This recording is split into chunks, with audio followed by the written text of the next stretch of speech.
Ang pag-uusapan po natin ngayon ay tungkol sa pahayag ng isang tao na talaga namang napakatindi. Ito po ay tumutukoy kung sino talaga ang dapat mamuno sa ating bansa at kung sino naman ang hindi na dapat pang paupuin sa pwesto dahil talaga namang perwisyo hindi lamang sa ilang tao kundi sa buong bansa.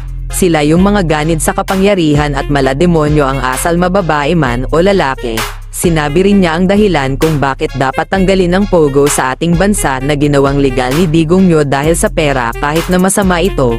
Ito po ay ipinahayag ng isang tao na talaga namang bukod sa napakatabil ng dila ay saksakan pa ng talas. Pero sa ngayon po ay namayapan na siya. Opo, tigok na po siya dahil siguro sa kadaldalan, kamag-anak po yata kasi ito ni Apeng Baldal. Ganon, bueno. Mabuti pa po ay sama-sama nating panoorin ang video at kayo na ang humusga. Salamat po sa inyo mga katropa. Nakakausap natin yung mga taga-Binondo, mga kaibigan, na mga Chinese. Abay, ayaw nila yan eh. Ha? Yung pagdagsa rito ng mga GI o mga kung tawagin ay genuine inchik. Ha? Ibig sabihin, ito yung mga pumasok dito galing ng mainland China sa pamamagitan ng visa upon arrival sa ilalim ng administrasyon ni Digong Nyo. Itong consensus na ito na ipatigil yung kahayupang pogo na yan, kinokontra ng ilang mga senatong na hindi malayo kumikita o nakikinabang sila dyan. Namamantikaan ang kanilang mga nguso. Yun ang tawag dyan, ano po. Matatandaan po, ayon dito kay Chua, noong 2019, 2019, panahon ni Digong Nyo, siya ay nagtungo sa China, sa Beijing.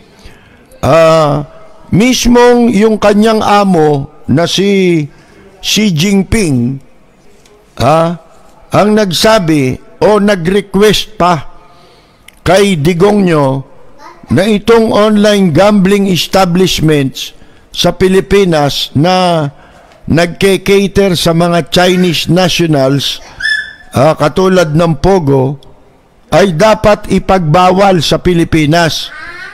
Na ayon sa kanila o kay Xi Jinping, ang pagsusugal sa China maliban sa Macau ay illegal. Pero itong si Digong Nyo ay hindi po umaksyon, hindi inaksyonan yung request ni Xi Jinping ng kanyang boss. Sinabi na bilyong piso raw kasi ang dinadala nitong mga pogo na ito. Dito kasi sa Pilipinas, mga kaibigan, hindi na binabaliwala na kung saan galing ang pera. Ang importante may makolekta. Bakit? Kasi wala nang manakaw eh. Kokonti ang mananakaw mo kung ng mga kawatan sa gobyerno kapag hindi nila pinatos yung mga illegal katulad niyang pogo. Kailangan kay Satanas man nang galing ang pera, ang importante may mapaghahati-hatian ang mga mandurugas at magnanakaw sa gobyerno. Yan ang importante rito eh. Kung yan pala ba't tinuhuli nyo pa yung droga? Hindi ba? Ba't tinuhuli nyo pa yung mga illegal? Pagka illegal, illegal talaga yan. Immoral yan eh. Di ba? Sugalan. Mga kaibigan, unang-una, illegal. Hindi katulad ng mga pinahihintulutan ng batas. Sa akin, kahit pahintulutan ng batas yan illegal pa rin yan Kasi anything that is immoral is illegal. Mga kaibigan, masyadong napakapanganib na ng katayuan ni Presidente Bongbong Marcos. dahil sa kanyang mga tiwaling tauhan na nakapag-a-appoint ng mga sindikato sa gobyerno. Di ba? Ng smuggler, drug pusher, drug trafficker.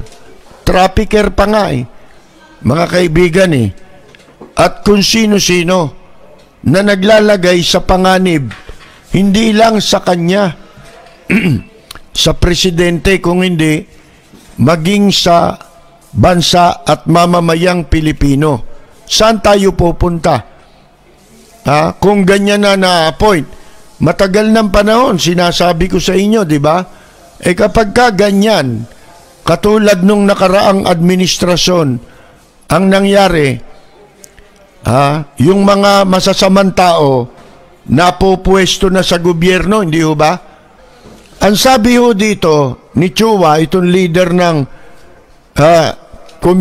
Filipino-Chinese community, if we have to weigh, kung titimbangin daw ang sakit sa lipunan na idinudulot nitong pogo sa ating bansa laban sa income o kita na nakukuha mula dito, dapat tayong pumili o dapat natin pahalagaan na piliin ay ang national security.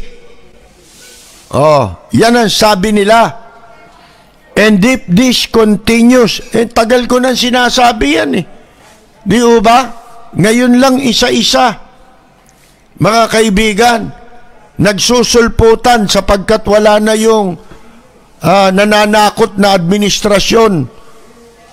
Ito kung papipiliin ako, administrasyon ni Digong nyo, at aagawin din lang ang pwesto ngayon kay Marcos ako, mga kaibigan. Katulad din ng maraming mga nakausap natin na hindi sila pare-pareho ibinoto. Ang ibinoto ay si Vice President Leni Robredo. Kung darating ang sandali na aagawin nila ang pwesto kay Bongbong Marcos, abay, kakampihan ko si Bongbong Marcos. Yan ang tandaan ninyo. Sapagkat hindi na kailan pa man dapat maulit na isa pang Duterte ang maupo. Lalaki yung nanggaling, hindi mas grabe kung babae, mga kaibigan. Alam naman ninyo yan. Ngayon, sinasabi ko lang, kasi kailangan tayong manindigan sa bawat pagkakataon. Pero kung darating yun, papanig ako kay Marcos para lamang hindi magtagumpay ang anumang masamang binabalak na muling mailuklok sa pwesto ang isa pang Duterte. Tandaan ninyo yan, mga kaibigan. Kasi wala naman tayong pagpipilian. Bakit? Hindi marahas. Yan ang unang-una, mga kaibigan. Hindi siya nagiging marahas kahit na ano ang gawing pagbanat sa kanya. Hindi lang pagpune. Binabanata na nga, di ba, sa New York? Hindi sila makahinga ron sa protestang isinalubong sa kanila. Hanggang sa papauwi na, nirarally pa. Pero nakita ninyo na wala namang retaliation tayong nakikita hanggang sa mga sandaling ito. Hindi natin alam in the future kung meron. Kasi hindi natin hawak ang isip ng tao. Yan ang totoo, mga kaibigan. Ngayon, hindi naman natin kinampanya yan, di ba? Ang kinampanya natin si Vice President Leni Robredo. Pero, pag dumating ang sandali na gagawing masamang balakin labang kay Marcos para mailuklok sa pwesto ang isang Duterte, abay magma-Marcos ako, mga kaibigan. Yun lang masasabi natin. Oh? Ngayon, katulad ng sinasabi natin nung una pa, ito ang sinasabi na ngayon, hindi ba ng mga gustong maipasaray ang pogo? Oh, ito ngayon, ultimong yung nananahimik nun dahil takot sila kay Duterte. Ito mga sip-sip din ito eh. Sa takot nila na mawala yung mga nakamal nilang kayamanan, mga negosyante ito eh, na Chinese. Oh, ngayon na lang sila nagsasalita. Subukan mo, takutin ulit yan. Matatakot na naman yan, mga kaibigan. Oh, ang sabi nila, ang pinaka-importanting dapat nating piliin ang national security o pambansang seguridad. Kaysa dyan sa kinikita mula sa pogo. Ayan po,